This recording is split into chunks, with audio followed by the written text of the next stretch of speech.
Everyone, চলে এসেছি নতুন একটি ব্লগ নিয়ে। তো এখানে আমি সকালে উঠে গেছি প্রায় 9টার দিকে। তো চলো দিনটি শুরু করা যাক। তো আমি ওঠার কিছুক্ষণ পরেই দেখছি বাবু উঠে গেছে। তো আমি বাবুর সাথে কিছুক্ষণ খেলা করে বাবুকে ওর পাপার কাছে রেখে আমি চলে যাবো চা বসাতে। তো যেতে দিচ্ছিল না, তো আরও কিছুক্ষণ খেলা করে তো আমি চলেই গেছি চা বসাতে।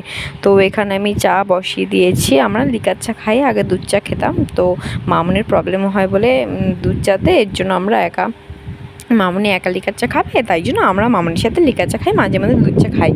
তো সবার প্রথমে যেহেতু মামুনিই চা খায়, তাই মামুনির চাটা ছেঁকে আর দিয়ে আসি। তারপর বাপনকে দিই, বাপন আর আমি একসাথে খাই, মানে আমার হাজব্যান্ড। তো তারপর আমি ব্রাশটা করে নিচ্ছি, ব্রাশ করে চা খেয়ে নেবো। তো কালকে আমি ব্রাশ করানোটা দেখাতে পারিনি, স্কিপ করে গেছি, তো ভিডিওটা তোলা হয়নি। তো আজকে আমি মনে করে ব্রাশ করার সময় ভিডিওটা নিয়ে নিলাম। তো আর তারপর বাবু দুধটা বসিয়ে দিচ্ছি, দুধটা বসিয়ে দিয়ে আমি আর আমার হাজব্যান্ড চা খেয়ে নিচ্ছি। তো তখন আমরা গল্প করছিলাম একটু চা খেতে খেতে।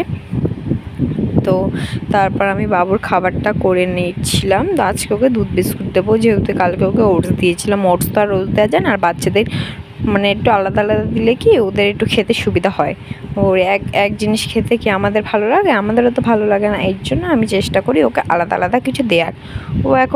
ওর প্রায় এখন 1 বছর 2 মাস চলছে। তো ও মানে মোটামুটি ওকে একটু করে আমরা যা খাই ওকে সব কিছুই দিই।